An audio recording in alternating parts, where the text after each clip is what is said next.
साथियों नमस्कार, मैं सुनील कुमार। स्वागत आप सभी का अपने YouTube चैनल अभिप्रेरणा ई क्लासेज में। दोस्तों आज अपन बात करेंगे विद्यालय प्रबंधन एवं उससे संबंधित जो समितियां उसके बारे में।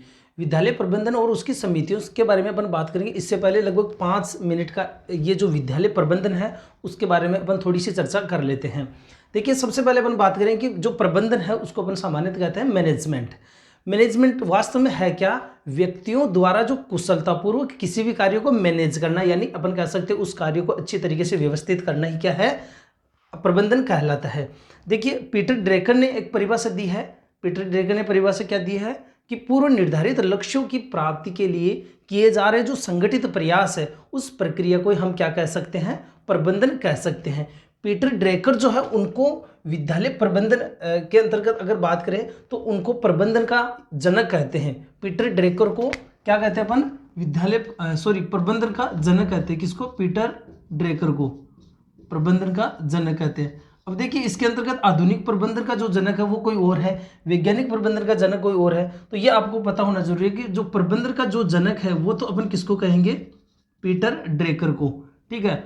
और वैज्ञानिक प्रबंधन का जो जनक है वो किसको कहेंगे? FW टेलर जो है उसको अपन कहेंगे वैज्ञानिक प्रबंधन का जनक। और जो हेनरी फेयोल है, हेनरी फेयोल जिन्होंने जो ये अवधारणा दी थी POCCC की अवधारणा, इनको अपन आधुनिक प्रबंधन का जनक कहेंगे। आधुनिक प्रबंधन का जनक किसको कहेंगे? हेनरी फेयोल का। और इनको प्रबंधन के सिद्धांत जो देने के कारण इन्हें प्रबंधन के सिद्धांतों का जनक भी कहते हैं। तो हेनरी फेयोल जो है इनको क्या कहेंगे अपन? आधुनिक प्रबंधन का जनक भी कहेंगे और जो सिद्धांतों का जनक भी अपन इसको कहेंगे। और जो टेलर है FW टेलर, उनको वैज्ञानिक प्रबंधन का जनक कहेंगे। और पीटर ड्रेकर जो है उनको अपन कहेंगे प्रबंधन का जनक। तो ये आपको पता होना जरूरी है। तो यहाँ पे सबसे पहले बात करें, देखिए प्रबंधन चाहे वो विद्यालय हो या कोई भी क्षेत्र हो, उस क्षेत्र में हम जिन उद्देश्यों का निर्धारण करते हैं, उन उद्देश्यों को अपन कह सकते हैं उनका नियोजन करते हैं। उन उद्देश्यों तक पहुंचने के लिए हमें एक अच्छे प्रबंधन की आवश्यकता होती है। बिना अच्छे प्रबंधन के हमारे पास कितने ही साधन भले ही हो, हम उनका सही तरीके से इस्तेमाल नहीं कर पाएंगे। ठीक वही चीज़ यहाँ पे है। प्रबंधन होगा या एक अच्छा प्रबंधक होगा किसी भी, चाहे वो विद्यालय संस्था है, वहाँ पे कई लोग कार्य करते हैं, कई संसाधन है, भौतिक एवं मानवीय संसाधन।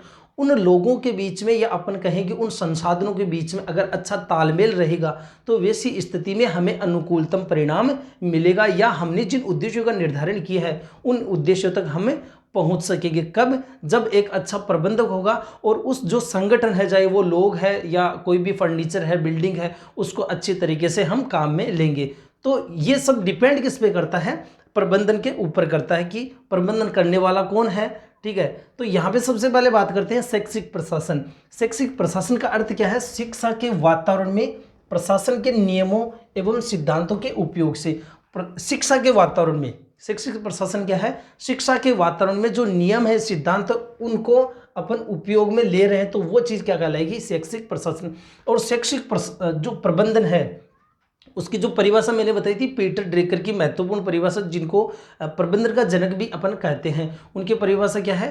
पूर्व निर्धारित लक्ष्यों की प्राप्ति के लिए किए जा रहे जो सामूहिक या जो प्रयास है उस प्रक्रिया को हम क्या कहेंगे? प्रबंधन कहेंगे।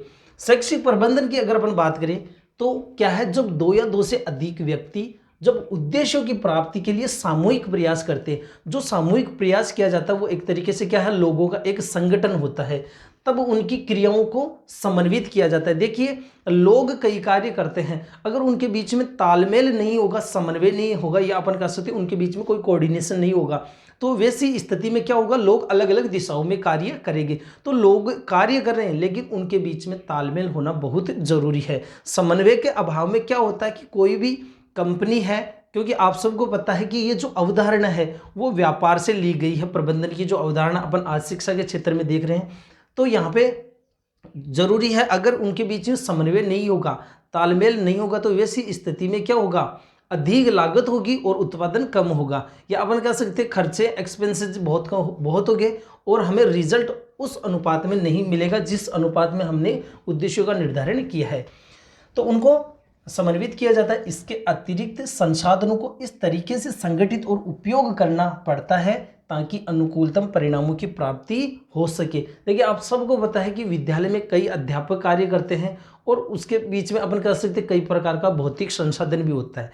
अगर अच्छा प्रबंधक होगा तो वो क्या करेगा, उन अध्यापकों को अच्छे से काम में लेगा, उनका इस्तेमाल करेगा, अपन कह सकते हैं एक तरीके से उनको अच्छा उपयोग में लेगा, ठीक है। और जो अपन कह सकते हैं भौतिक संसाधन है उनको अच्छे से काम में लेगा, उन संगठन को काम में लेगा, तो वैसी स्थिति में हमें अनुकूलतम परिणाम प्राप्त होंगे। तो ये प्रबंधन तो हर जगह जरूरी है, इसके अभाव में अच्छा समन्वय नहीं हो सकता।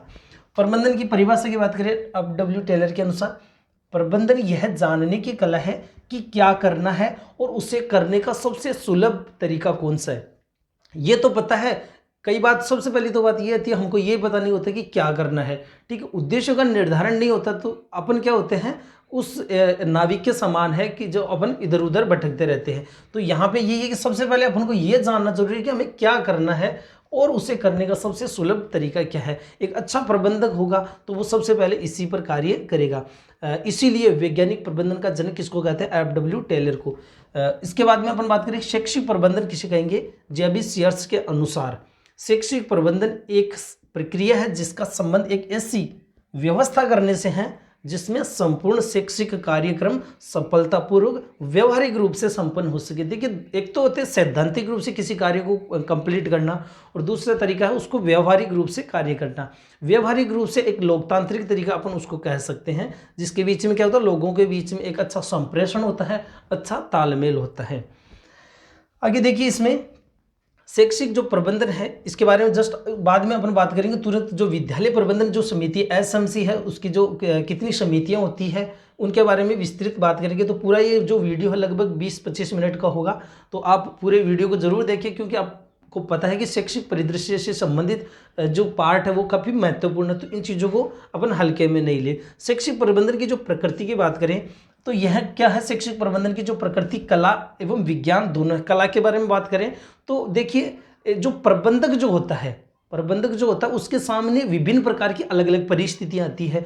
तो वैसी स्थिति में अगर वो कुशल होगा, वो एक कलाकार होगा, तभी वह उससे संबंधित जो समस्याएं हैं, उसके प्रबंधन से संबंधित कोई भी समस्याएं आती हैं उनको वो बेहतर तरीके से उसका समाधान कर सकता है। और विज्ञान इसलिए क्योंकि इसमें एक क्रमबद्धता होती है, किस कार्यों को कब करना है, ये सब चीज़ें जो आती है वो किसके अंतर्गत आती है, अपन प्रबंधन के अंतर्गत आती है। इसलिए शैक्षिक प्रबंधन जो है उसकी प्रकृति कैसी है, उसकी प्रकृति कला एवं विज्ञान दोनों है।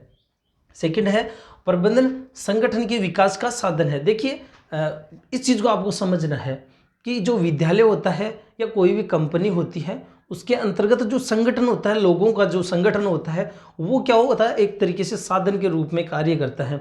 अब उस साधन को किस तरीके से काम में लेना है ये डिपेंड करता है उस प्रबंधक पर, ठीक है। यानी वो है तो क्या एक तरीके से साधन है, जैसे मेरे लिए ये क्या है, ये एक मार्कर मेरे लिए साधन है, उसी तरह एक कंपनी के लिए जो लोग होते हैं वो इस मार्कर की तरह होते हैं। ये डिपेंड करता है उस मैनेजमेंट पर। जैसे मैं टीचर हूँ तो मैं किस तरीके से इस मार्कर का इस्तेमाल करता हूँ वो मेरे पे डिपेंड करता है, उस प्रबंधक के ऊपर डिपेंड करता है। ठीक वही बात यहाँ पे है कि प्रबंधक जो होता है संगठन के विकास का साधन है। नेक्स्ट है प्रबंधन एक जन्मजात प्रतिभा है।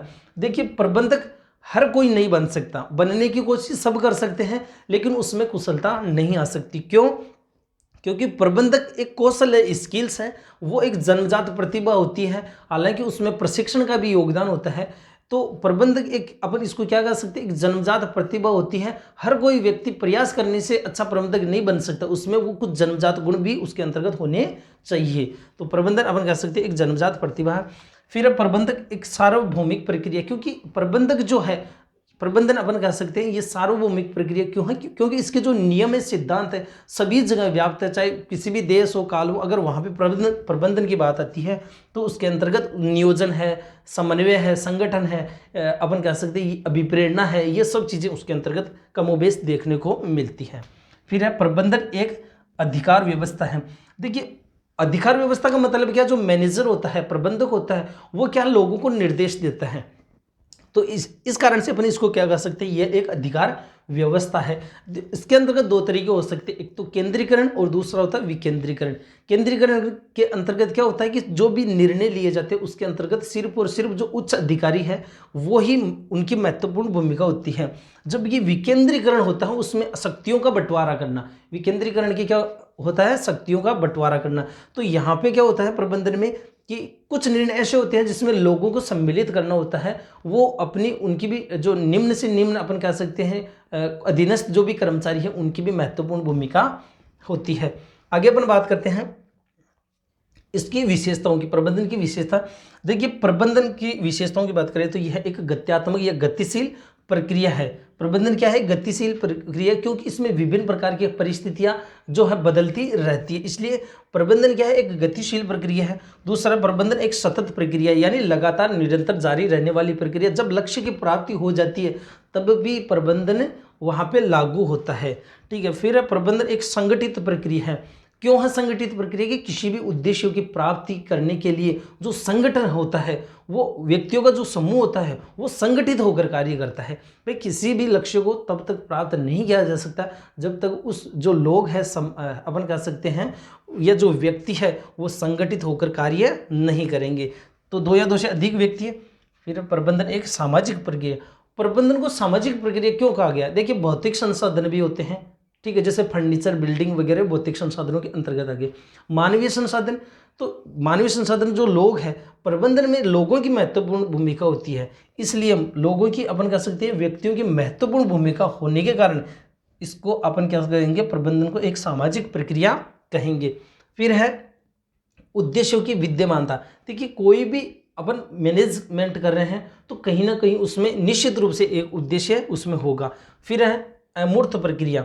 देखिए मैंने अभी बात की थी प्रबंधन एक जन्मजात प्रतिभा है, तो वहाँ से एक बात और निकल के आती है कि प्रबंधन वास्तव में क्या है, एक अमूर्त प्रक्रिया है। अमूर्त का मतलब क्या है कि हमारे सामने कुछ निश्चित नहीं है कि हमारे सामने किस प्रकार की समस्या आएगी, ठीक है, किस प्रकार की समस्या आएगी इसका हमारे सामने कोई निश्चित नहीं है।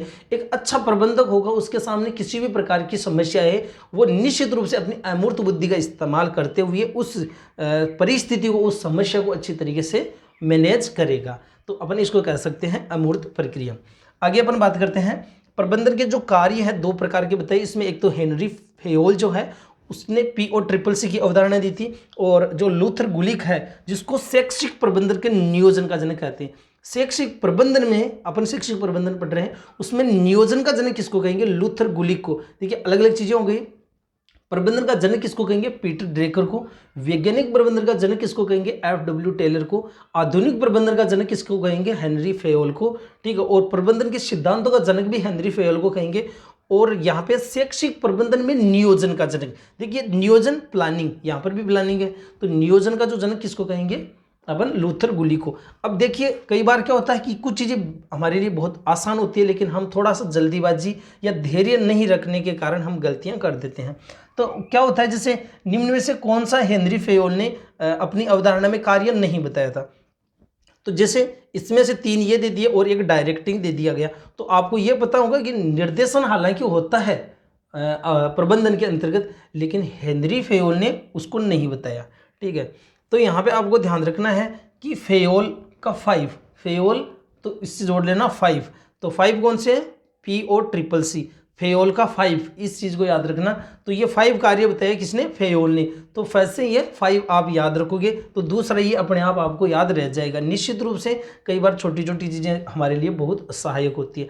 दोस्तों अगर आप चैनल पे नए हैं तो प्लीज़ आप चैनल को जरूर सब्सक्राइब कर ले। शैक्षिक प्रबंधन जो है या अपन कह सकते हैं शैक्षिक परिदृश्य से संबंधित कंप्लीट जो मैटर है मैं आपको यहाँ करवाऊँगा सिर्फ 1-2 दिन के अंतर्गत। और इससे संबंधित हर दिन जो शैक्षिक परिदृश्य से संबंधित मनोविज्ञान इसके जो जितने भी यूनिट्स हैं उनसे संबंधित लगभग 25 से 30 क्वेश्चन हर दिन लगातार 1 महीने तक ये चलेंगे, लगभग 1000 क्वेश्चन में करवाऊंगा। तो अगर आप चैनल पे नए तो प्लीज़ आप चैनल को जरूर सब्सक्राइब कर लें। तो यहाँ पे अपन बात कर रहे हैं प्रबंधन के कार्य हेनरी फेयोल के अनुसार। हेनरी फेयोल जिन्होंने जो POCCC की अवधारणा दी, सबसे पहले अपन बात करेंगे, इसको समझिए। P का मतलब यहाँ पे क्या, प्लानिंग, O का मतलब ऑर्गेनाइजिंग, C का मतलब कमांडिंग, और ये जो C है इसका मतलब कोऑर्डिनेटिंग, और फिर है कंट्रोलिंग। सबसे पहले बात करते हैं प्लानिंग क्या होता है। प्लानिंग के अंतर्गत आ जाता है नियोजन। प्लानिंग का मतलब क्या है? नियोजन, यानी किसी भी कार्य को करने से पहले हम उसके बारे में जो योजना बनाते हैं, जो लक्ष्यों का निर्धारण करते हैं कि हमें कब किस कार्य को किस तरीके से करना है, ये सब बातें किसके अंतर्गत आ जाती है? प्लानिंग के अंतर्गत आ जाती हैं। अब हमने जिन उद्देश्यों का निर्धारण किया है, यहाँ पे देखिए ऑर्गेनाइजिंग यानी एक संगठन, उन उद्देश्यों को प्राप्त करने में जो संगठन होता है एक साधन के रूप में होता है। मैंने पहले भी आपको समझाया था इस बात को कि हमारे पास जो लोग हैं कंपनी में, जो कार्य करने वाले लोग हैं, वो एक तरीके से साधन के रूप में होते हैं। अब उन लोगों को किस तरीके से काम में लेना, ये डिपेंड करता है उस प्रबंधक मैनेजर पर। तो यहाँ पे अब उनको उनको संगठित करना, उनको एकत्रित करना और उनको जिम्मेदारी देना, ये किसके अंतर्गत आ जाएगा? ऑर्गेनाइजिंग के अंतर्गत, संगठन के अंतर्गत। फिर है कमांडिंग यानी निर्देशन। कमांडिंग का मतलब क्या है? यहाँ पे निर्देशन, प्लानिंग, नियोजन, योजना, ऑर्गेनाइजिंग, संगठन, कमांडिंग के अंतर्गत निर्देशन। देखिए जो संस्था में कार्य करने वाले लोग हैं उनको निर्देशन देना, यानी एक तरीके से उनको गाइडेंस करना, उनकी समस्याओं का समाधान करना, ठीक है, ये किसके अंतर्गत आता है? निर्देशन। उनको अभिप्रेरित करना, उनसे सकारात्मक संप्रेषण स्थापित करना, ये सब चीज़ें निर्देशन के अंतर्गत आती है। कंपनी के प्रति अपनत्व की भावना उनमें बनाना। अगर उनमें अपनत्व की भावना होगी तो निश्चित रूप से वो उस कार्य करने के प्रति समर्पित होंगे। तो अच्छा मैनेजमेंट वही है कि हर हाल में उन लोगों को खुश रखते हुए उनकी भी व्यक्तिगत आवश्यकताओं को और कंपनी हित दोनों के बीच में तालमेल बनाते हुए उनको उस कार्य में लगाए रखना। फिर है कोऑर्डिनेटिंग, अभी मैंने बात की थी शुरू में कि समन्वय यानी तालमेल बनाना लोगों के बीच में, और जो संसाधन उनके बीच में अच्छा तालमेल होगा तो लोग अलग अलग दिशाओं में कार्य नहीं करेंगे। वो जो सभी लोग हैं, जो संगठन है, वो सभी एक दिशा में कार्य करेंगे तो निश्चित रूप से कम समय में, कम लागत में अच्छा उत्पादन उनको मिलेगा। और फिर है कंट्रोलिंग, यानी कंट्रोलिंग यहाँ पे है नियंत्रण। पूर्व निर्धारित जो लक्ष्य है उस दिशा में कार्य हो रहा है या नहीं हो रहा है, यहाँ पे ये देखना है कि पूर्व निर्धारित जो लक्ष्य उस दिशा में कार्य हो रहा है या नहीं हो रहा है, इस बात को देखना। अगर उसमें कहीं कोई कमी है, कोई मिस्टेक है, तो उसको पहचानना और उसको सही समय पर दूर करना, ये किसके अंतर्गत आ जाता है? नियंत्रण, कंट्रोल के अंतर्गत। तो मेरे हिसाब से आप यहाँ तक क्लियर हो गए होंगे। आगे देखिए पोस्ट कॉर्ब की जो अवधारणा है वो किसकी है? लूथर गुली की। फेयोल की PO CCC है, तो आपको ध्यान रहेगा कि ये किसकी अवधारणा है? ये अवधारणा जो है इसकी हेनरी फेयोल की है। 5 से फेयोल याद रख लेना। पोस्ट कॉर्ब की देखिए वही बातें हैं लगभग यहाँ पे। पी का मतलब यहाँ पे प्लानिंग यानी योजना बनाना, नियोजन करना कि हमें कब क्या करना है, लक्ष्यों का निर्धारण करना, संगठन जो है उसको अच्छे से काम में लेना, एक जो प्रबंधक है उसके कार्य है। स्टाफिंग जो नियुक्ति करना, भाई संगठन के अंतर्गत लोग होंगे, अब लोग कौन से होने चाहिए? जिनके पास एक विशेष कौशल हो, वो उसकी योग्यता रखते हैं, तो वे स्टाफिंग को अपन कह सकते हैं एक तरीके से नियुक्तिकरण। तो उसके अंतर्गत अच्छे लोग जिनके पास योग्यता है उनको अपन प्राथमिकता देंगे। डायरेक्टिंग के अंतर्गत हो गया उसके निर्देशन देना, उनको परामर्श देना, एक तरीके से निर्देशन यानी उनको प्रेरित करना, उससे संबंधित समस्याओं को दूर करना, ये इसके अंतर्गत। कोऑर्डिनेटिंग समन्वय, तालमेल स्थापित करना। और रिपोर्टिंग के अंतर्गत क्या होगा? रिपोर्टिंग के अंतर्गत अपन कह सकते हैं कि लोगों के द्वारा जो किए गए कार्य हैं उनको आलेखित करना, उनका प्रतिलेख करना। और फिर बजटिंग, अच्छा प्रबंधन, जिसमें आप सबको पता है कि हमको बजट की आवश्यकता होती है, तो इसके लिए अपन कह सकते हैं अच्छा प्रबंधन वही है जिसमें वो बजट जो है उसमें भी तालमेल बनाकर रखे। तो ये थी विद्यालय प्रबंधन और उसकी समितियों से संबंधित बातें हैं। ठीक है, अब अपन आगे बात करेंगे इसमें विद्यालय प्रबंधन की जो समितियां हैं उसके बारे में। ठीक है, तो अपन देखते हैं आगे इसमें।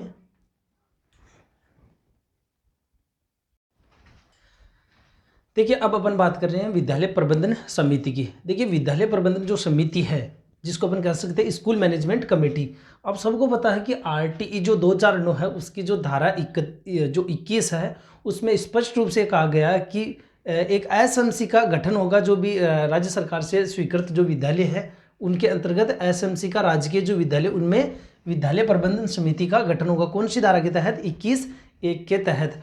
और जो 22 उसमें विद्यालय की विकास योजना के बारे में बात की गई है।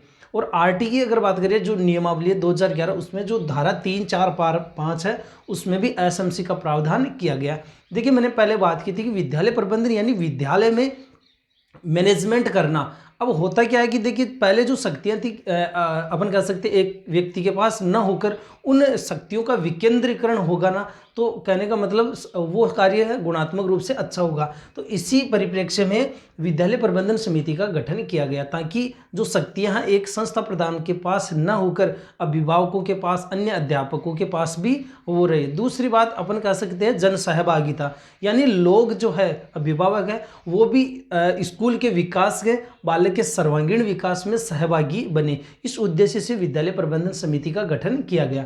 तो यहाँ पे देखिए जो आरटी जब शुरू हुआ उस वक्त इसके अंतर्गत जो एसएमसी थी उसके अंतर्गत कुल 15 सदस्य थे, लेकिन 21 जून 2016 को इसमें सदस्यों की संख्या कुल कितनी कर दी गई, 16 कर दी गई। ये बात आपको ध्यान रखना है।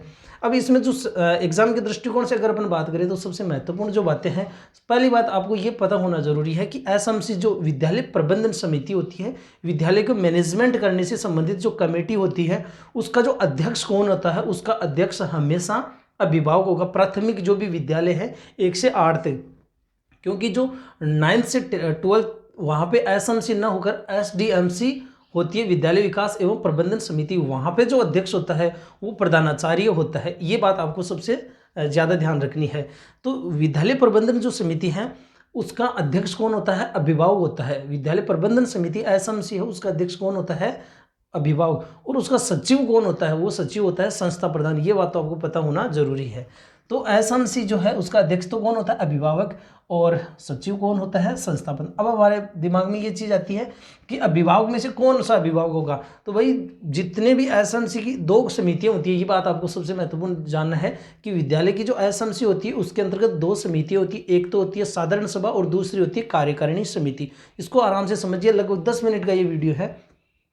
2 समिति होती है इसके अंतर्गत, एक तो होती है साधारण सभा और दूसरी होती है कार्यकारिणी समिति। साधारण जो सभा होती है उसके अंतर्गत अभिभावक जो होते हैं, जितने भी बालक विद्यालय में पढ़ रहे हैं, जैसे मान लीजिए किसी विद्यालय में 300 स्टूडेंट पढ़ रहे हैं या 20 स्टूडेंट पढ़ रहे हैं, चाहे 50 स्टूडेंट पढ़ रहे हैं, उन सभी के जो माता पिता होंगे, साधारण सभा की मैं बात कर रहा हूँ, उसके अंतर्गत वो सभी सदस्य होंगे। ठीक है। इसके अलावा विद्यालय में जितने भी अध्यापक है वो भी उसके क्या होंगे, सदस्य होंगे साधारण सभा के। और कार्यकारिणी जो है, उसके जो पंच है उस क्षेत्र के, सरपंच है, प्रधान, जिला प्रमुख, जिला परिषद सदस्य, नगर पालिका सदस्य आदि सभी जो है उसके सदस्यों के अंतर्गत होते हैं। यानी उसमें कोई चयन नहीं होता, साधारण सभा में सभी व्यक्ति उसके सदस्य होते हैं। ठीक है। और कार्यकारिणी समिति के सदस्य। अब दूसरी बात यहाँ पे समझिए, मैंने कहा साधारण सभा में यानी सभी अभिभावक आ गए जिनके बालक विद्यालय में पढ़ रहे हैं। अगर कोई बालक विद्यालय में नहीं पढ़ रहा है तो वो अभिभावक उसका सदस्य नहीं होगा। ये चीज़ आपको ध्यान रखनी है। तो कहने का मतलब अब बात ये होती है कि कोई बालक है, उसकी प्राथमिक शिक्षा पूरी हो गई है, तो वैसी स्थिति में वो बालक वहाँ पे नहीं रहा, तो वैसी स्थिति में वो उसके माता पिता भी उसमें सदस्य नहीं रहे होंगे। ठीक है, ये ध्यान रखना है। तो कहने का मतलब आप इस बात को समझ चुके हैं। दूसरी बात आती है कार्यकारिणी समिति।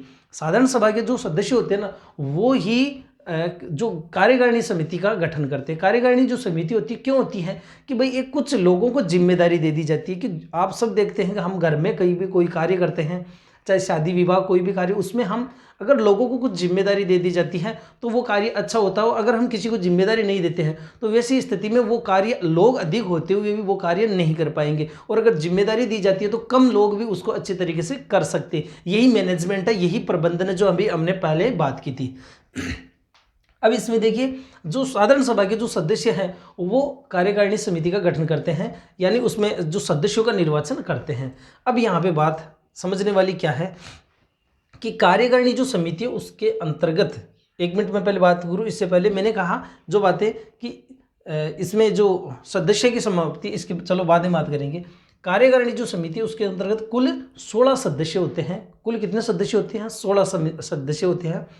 उन 16 में से 11 सदस्य यानी 3/4 सदस्य। अब आप कहोगे 12 होते हैं 3/4, लेकिन यहाँ पे क्या कितने होंगे? 3/4 सदस्य 11 होंगे। कुल 16 है तो 11, और उसके बाद में जो बचे 5 वो पदेन या मनोनीत होते हैं। बात समझिए, 16 सदस्य जो होते हैं कार्यकारिणी समिति में, मैंने साधारण सभा की बात नहीं कर रहा हूँ, ये साधारण सभा के जो सदस्य है, लोग हैं, वो कार्यकारिणी समिति के जो 16 सदस्य उनमें से वो 11 व्यक्ति का ही चयन करते हैं। उनमें से कितने का? 11 व्यक्तियों का ही वो निर्वाचन करते हैं।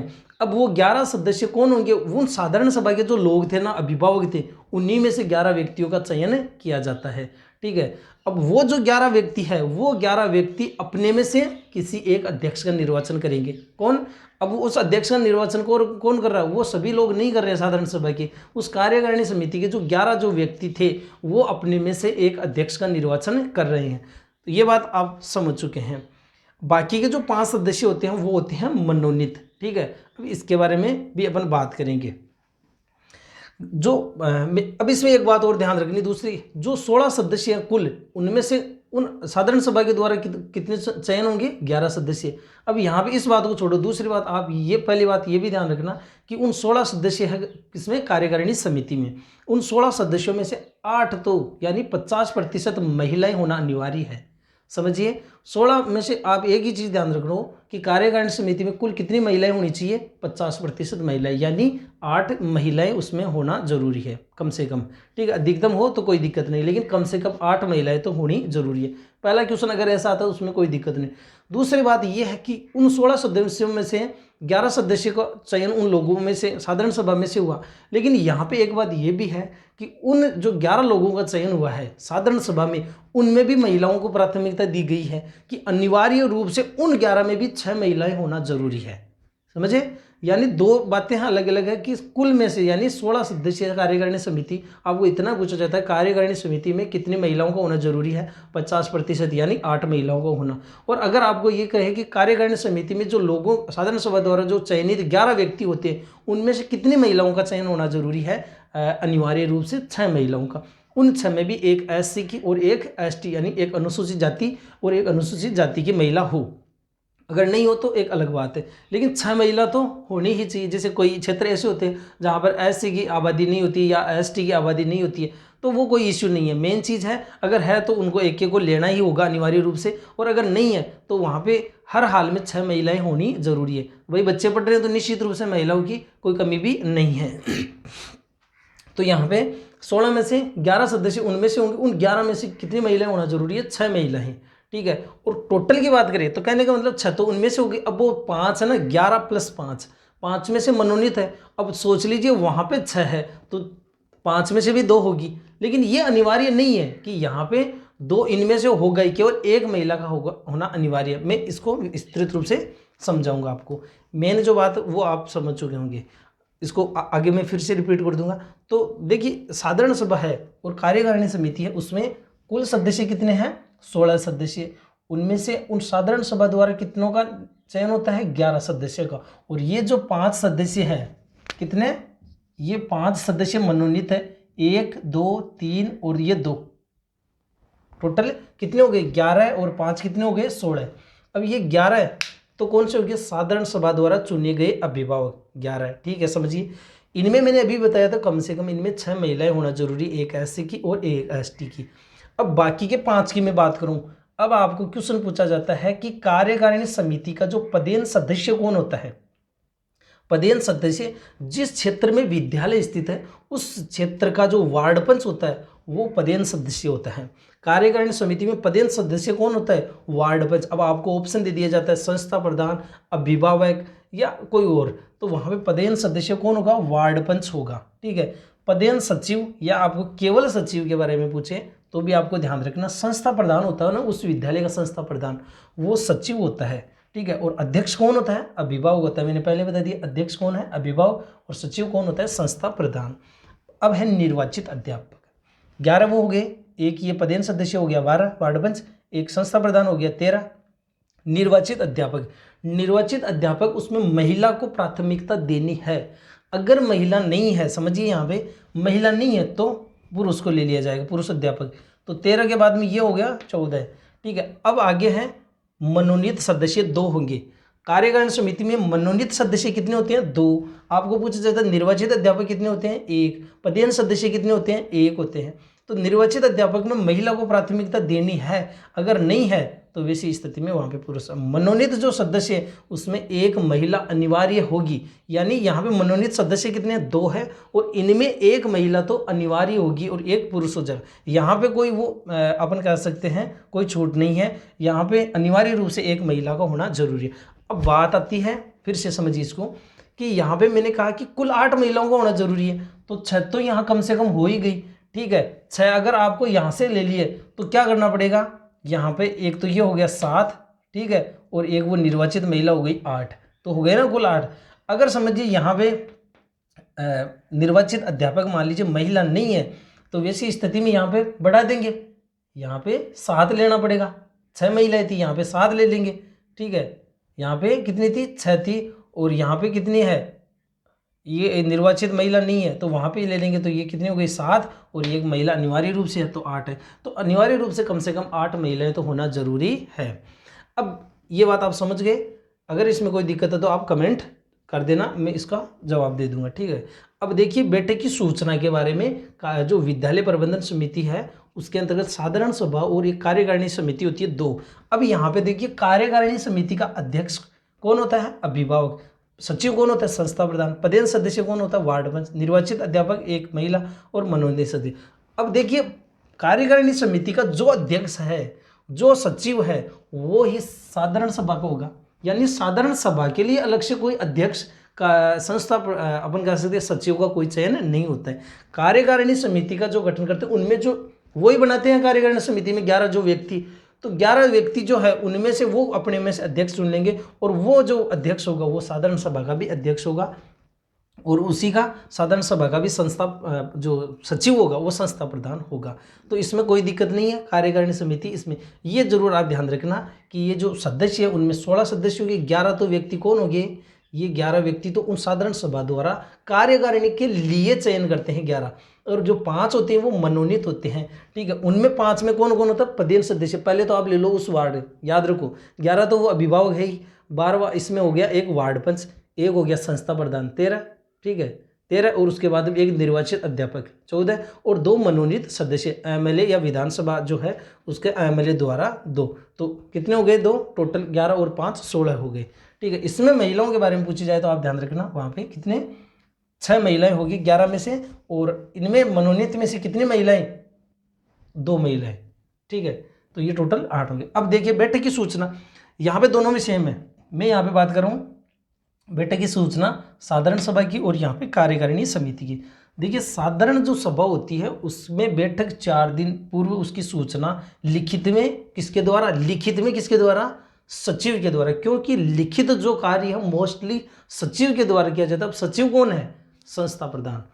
तो यहाँ पे बैठक की सूचना 4 दिन पूर्व और आपातकाल स्थिति में 2 दिन पूर्व साधारण सभा की अगर कभी भी बैठक करनी हो तो। और अगर कार्यकारिणी समिति की बैठक होगी, अब कार्यकारिणी समिति में वो टोटल 16 सदस्य ही होंगे, ठीक है, उसमें भी सूचना 4 दिन पूर्व और आपात स्थिति में 2 दिन पूर्व।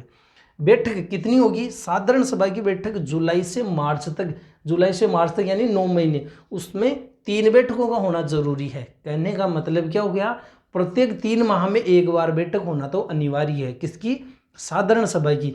जबकि कार्यकारिणी जो समिति है उसकी प्रत्येक माह अमावस्या को बैठक होगी। तो साधारण सभा की बैठक हर 3 माह में एक बार, और कार्यकारिणी समिति होती है, क्योंकि देखिए समझिए थोड़ा सा इसमें कि कार्यकारिणी समिति होती है, साधारण सभा में कोई जिम्मेदारी नहीं है, लेकिन कार्यकारिणी समिति में जो 16 सदस्य है उनकी जिम्मेदारी है। तो जिम्मेदारी है तो निश्चित रूप से वो हर महीने मीटिंग होगी उनकी, ताकि विद्यालय में क्या चल रहा है, उसका मैनेजमेंट कैसे चल रहा है, इसके बारे में उनको जानकारी रहेगी और वो और अच्छा सुधार कर सकेगी। इसलिए कार्यकारिणी समिति की हर महीने बैठक की जाती है और साधारण सभा की बैठक हर 3 माह में एक बार।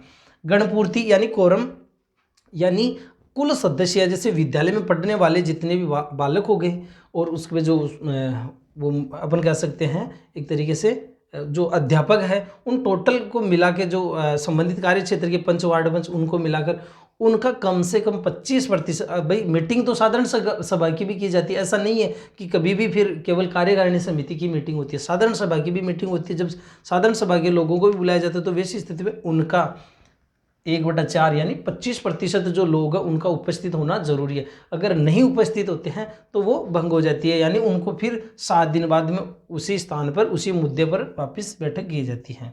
और यहाँ पे क्या है, कुल सदस्यों का 1/3 या 33% उनका उपस्थित रहना जरूरी है। यानी 16 में से आप देख लो कितने हो गए, 33%, यानी लगभग 6 व्यक्ति जो है वो उपस्थित होना जरूरी है। ठीक है, आगे बात है यहाँ पे कार्यकाल की बात करें तो इसमें अनिश्चित हो गया, सॉरी यहाँ पे 5 है। कार्यकाल जो है अनिश्चित होता है साधारण सभा का, ठीक है। वो सदस्य अनिश्चित है, अनिश्चित का मतलब ये नहीं है कि वो हमेशा ही रहे, भले ही उनका बालक विद्यालय में पढ़ रहा है या नहीं पढ़ रहा है, ऐसा मतलब नहीं है।